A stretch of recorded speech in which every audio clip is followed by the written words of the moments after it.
Hello everyone, welcome to my channel and new vlog. आज का जो पूरा व्लॉग है इस चीज़ पर बेस है हाउ टू चूज़ ऑप्शनल। क्योंकि जब हम ऑप्शनल अपना चूज़ करते हैं तो हमें बहुत ज़्यादा डिफ़िकल्टीज आती है, लाइक हम कौन सा ऑप्शनल चूज़ करें, इस सब चीज़ों की। आई होप मैं पूरी कोशिश करूँगी आपको अच्छे से समझाने की पूरा ऑप्शनल सब्जेक्ट आप अपना कैसे चूज़ कर सकते हैं। सबसे फर्स्ट तो इसमें ये क्या होता है, अब हम समझते हैं वन बाय वन, एकदम स्टार्टिंग से समझेंगे सही से। सबसे फर्स्ट इसमें क्या होता है, ये 500 मार्क्स का होता है हमारा ऑप्शनल एग्जाम। टॉपिक क्या है आज का, हाउ टू चूज ऑप्शनल। तो ये क्या होता है, हमारा पूरा 500 मार्क्स का होता है, जिसमें क्या ये मेन एग्जाम में होता है 500, जिसमें एवरेज जो आपकी परसेंटेज होती है 55 to 60% है। मतलब अगर आप इतनी परसेंटेज लेके आते हो तो ये क्वालिफाई हो जाता है। और सम टाइम जो स्टूडेंट्स होते हैं वो 60, 70, 75 प्लस तक परसेंटेज लेकर के आते हैं, तो उनकी हाई रैंक उनकी हो जाती है। सेकंड, फिर इसमें हमने अभी देख लिया कितने मार्क्स का होता है, कितने मार्क्स हमें लेके इसमें आ जाए तो हमारे क्वालिफाई हो जाएगा। सेकंड, इसमें बहुत सारे मिथ हैं ऑप्शनल एग्जाम लेने में। लोग बहुत से मिथ्स हैं जो लोगों को सही लगता है बट वो सही नहीं है, वो बस ओनली मिथ्स हैं ऑप्शनल सिलेक्शन के। उसमें क्या होता है, सबसे पहले मोस्ट ऑफ द स्टूडेंट जो होते हैं ना वो ऑप्शनल सब्जेक्ट बेस्ड करते हैं, लाइक अपने फ्रेंड की चॉइस पर। लाइक उनके फ्रेंड ने वो सब्जेक्ट लिया तो हम भी वही सब्जेक्ट ले लेंगे, वो मुझे पढ़ा देगा, हम जो उनके साथ पढ़ लेंगे। लाइक कोई फ्रेंड, कोई लड़की, कोई लड़का, कोई भी हो सकता है इसमें, तो कि वो कोई फ्रेंड होगा, हम उसकी जगह सेम ले लेंगे, हम साथ में पढ़ेंगे, वो हमें पढ़ा देगा। बट ऐसा भी नहीं करना चाहिए, उनका इंटरेस्ट किसी और चीज़ में हो, वो ज़्यादा उस चीज़ को पढ़ने में अच्छे हो, आप नहीं हो, तो ये भी नहीं लेना चाहिए सब।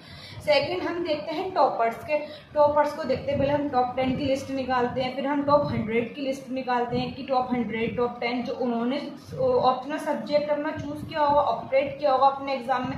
मतलब मैं उनकी बात कर रही हूँ जो क्वालिफाई कर जाते हैं, ठीक है। अब तो हम भी वही ले लेंगे, बट ऐसा भी कुछ नहीं हो सकता। उनका इंटरेस्ट अलग हो गया तुम, और हर एक इंसान में क्या होता है, अपनी अलग अलग क्वालिटीज़, अपनी अलग अलग चीज़ें होती है, तो इसलिए हमें ये भी नहीं करना चाहिए। सेकंड, हम इजीली इन्फ्लुएंस, लाइक कोई हमारा सीनियर है, वो सब उन्होंने हम बता दिया तुम ये ऑप्शनल ले लो, ये वो ऑप्शनल ले लो, ठीक है। वो तुम्हें गलत तो नहीं बताएंगे, बट क्या होता है, उन्होंने आपको सही बताया है बट उनका अलग स्ट्रीम हो सकता है, अलग उनकी चॉइस हो सकती है, उनका सोचने का तरीका अलग हो सकता है, तो इसलिए हमें इस तरीके से भी नहीं लेना चाहिए। और सबसे पहले हम देख लेते हैं अपना ऑप्शनल सब्जेक्ट की कैटेगरीज। इसमें कितनी कैटेगरीज होती है हमारे ऑप्शनल सब्जेक्ट में।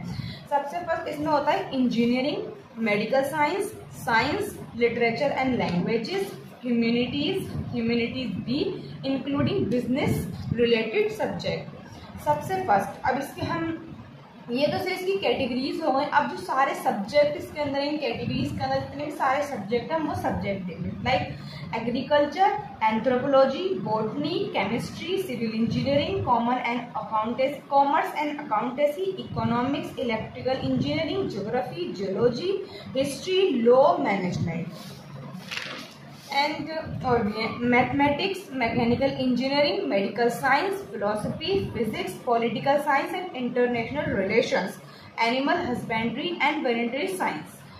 एंड इसमें जो है कैटेगरी थी हम लोगों की लिटरेचर एंड लैंग्वेजेस। तो इसमें क्या होता है, लिटरेचर में जो कुछ लैंग्वेजेस होती हैं हमारी, जिसमें से क्या होता है, इसमें से हमें कोई एक ही लैंग्वेज चूज करनी है अपने ऑप्शनल सब्जेक्ट के लिए। लाइक इसमें होती है असमी, बंगाली, बोडो, डोगरी, गुजराती, हिंदी, कन्नड़, कश्मीरी, कोनाकी, मणिपुरी, मराठी, नेपाली, ओडिया, पंजाबी, संस्कृत, संथली, सिंधी, तमिल और उर्दू।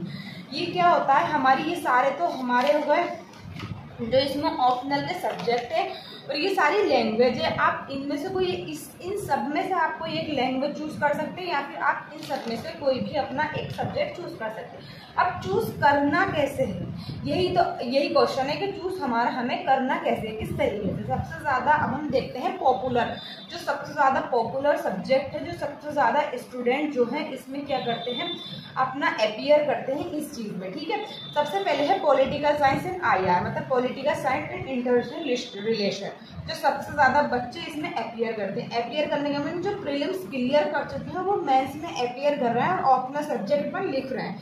उसके बाद है फिर एंथ्रोपोलॉजी, फिर है सोशियोलॉजी, फिर है ज्योग्राफी, फिर हिस्ट्री, फिर मैथमेटिक्स, फिर पब्लिक एडमिनिस्ट्रेशन, फिर है फिलोसफी। बट इसमें भी बहुत सारा ऐसा नहीं है, लाइक अब सबसे ज़्यादा स्टूडेंट जो लेते हैं वो पॉलिटिकल साइंस लेते हैं, पॉलिटिकल साइंस एंड IR मतलब PSIR लेते हैं। अब ऐसा नहीं है कि पॉलिटिकल साइंस सबसे ज़्यादा स्टूडेंट्स मोस्टली स्टूडेंट्स में अपीयर कर रहा है पॉलिटिकल साइंस में, तो ऐसा नहीं है कि सबसे ज़्यादा जो सिलेक्शन हुआ है वो पॉलिटिकल साइंस है। समटाइम्स सोशियोलॉजी से भी होते हैं, समटाइम्स इससे ज़्यादा, भले ही इसमें कम स्टूडेंट ने अपीयर किया है बट इससे ज़्यादा या इसकी बराबर या सेम सिलेक्शन जो है सोशियोलॉजी में भी हो सकते हैं, एंथ्रोपोलॉजी में भी हो सकते हैं, ज्योग्राफी में भी हो सकते हैं, हिस्ट्री में भी, मैथमेटिक्स में भी, फिलोसफी में भी। ऐसा नहीं है अगर स्टूडेंट सबसे ज़्यादा इसमें अपीयर कर रहे हैं तो आपको भी ऐसा नहीं कि सबसे ज़्यादा स्टूडेंट इसमें अपीयर कर रहा है सबसे ज़्यादा सिलेक्शन भी इससे हो रहा है, ऐसा कुछ नहीं है। अपीयर इसमें ज़्यादा कर रहा है बस सिलेक्शन तो कभी इसमें भी ज़्यादा हो सकता है, इसमें भी हो सकता है, इसमें भी हो सकता है।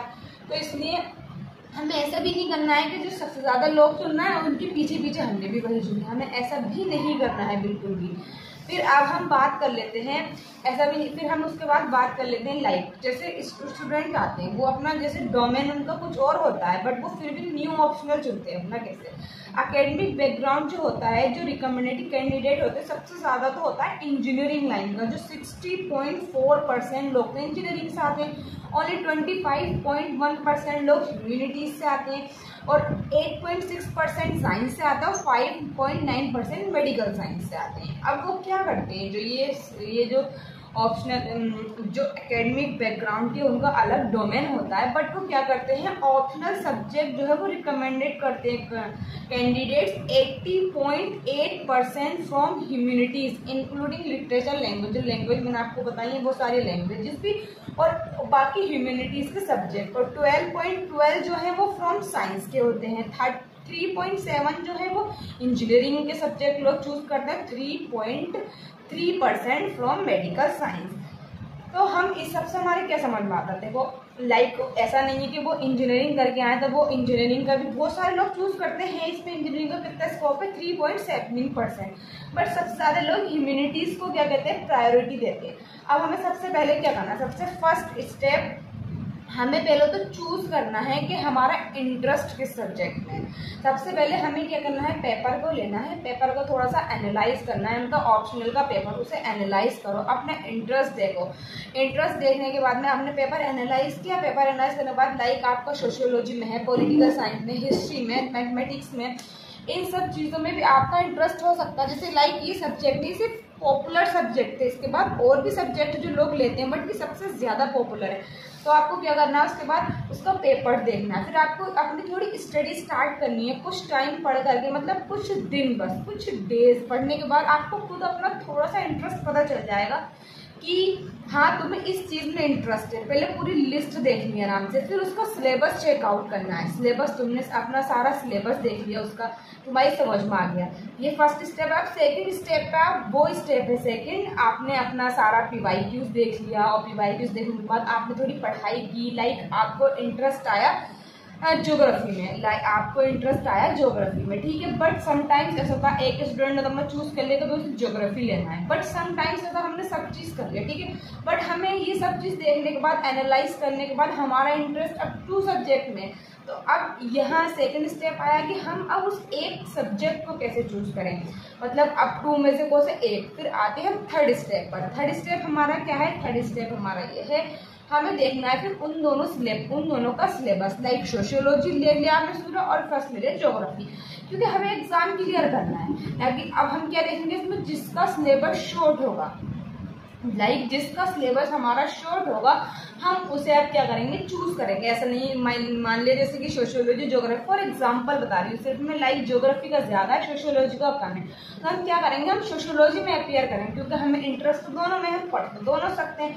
अब ऐसा वही हमें से एग्जाम क्लियर करना है और एक ऑफिसर बनना है, तो इसलिए आप उससे इस अच्छा रिकमेंडेशन होता है कि आप उस जगह ज्योग्राफी का अगर ज़्यादा है, मैं सिर्फ एक एग्जाम्पल बता रही हूँ कि ऐसा नहीं ज्योग्राफी का ज़्यादा या सोशियोलॉजी का उससे कम है, तो इसलिए आप उसे अपीयर कर सकते हैं। अब सेकंड लोग ये आता है कि अगर वो डोमेन इंजीनियरिंग से आए तो लोग इसमें कन्वर्ट क्यों होते हैं, इसलिए होते हैं लाइक अब उनकी जो अब वो ह्यूमैनिटीज़ पढ़ करके आए, ठीक है, पीछे उन्होंने मेंस के एग्ज़ाम लिखे हैं सारे, जो बाकी GS के एग्ज़ाम्स लिखे हैं और जो उन्होंने प्रीलिम्स क्लियर किया है अपना, तो उस चीज़ में उन्होंने ह्यूमैनिटीज़ को बहुत अच्छे से पढ़ा है। लाइक उन्होंने इंजीनियरिंग उस टाइम में नहीं, उसमें नहीं पढ़ा, मतलब उसमें इंजीनियरिंग का इतना रोल है ही नहीं, तो इसलिए उन्होंने उन्होंने इसे अच्छे से पढ़ाई तो उन्हें अच्छे से इसकी नॉलेज भी हो गई, अच्छे से इसकी एकदम नॉलेज हो गई। और इंजीनियरिंग का सिलेबस बहुत ज़्यादा वास्ट है तुम्हारा, लाइक में एक बार 8 सेमेस्टर 4 इयर्स का सिलेबस होगा तुम्हारा, इतना बहुत ज़्यादा। और मान लिया कोई यूनिट से वो सब्जेक्ट ले लिया, उसका सिलेबस उसके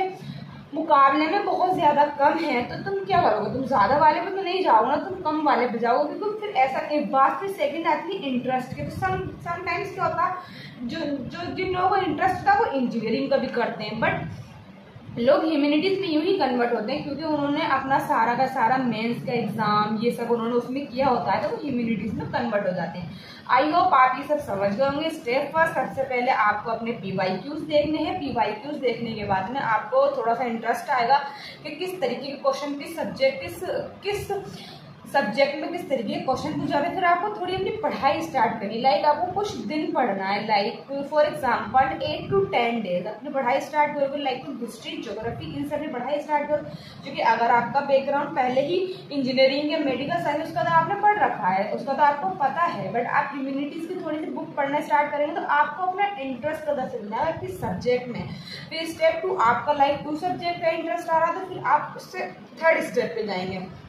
जाने के बाद में आप सबसे पहले चेक करेंगे उसका सारा सिलेबस, इसका सिलेबस कम होगा, फिर आप उसे अपीयर कर लेंगे। ये मेरा पॉइंट ऑफ व्यू, और एक तरीके से 95% लोग इसी तरीके से अपना ऑप्शनल चूज करते हैं जो क्लियर कर पाते हैं।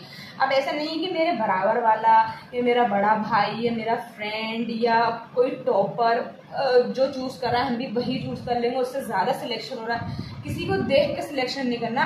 जिस सब्जेक्ट में तुम्हें इंटरेस्ट है, जिस सब्जेक्ट को तुम कवर कर सकते हो, उस सब्जेक्ट में क्या करना है, आपको अपीयर करना है। आई होप आप ये सब समझ गए होंगे। मैंने पूरी कोशिश की आप लोगों को समझाने की।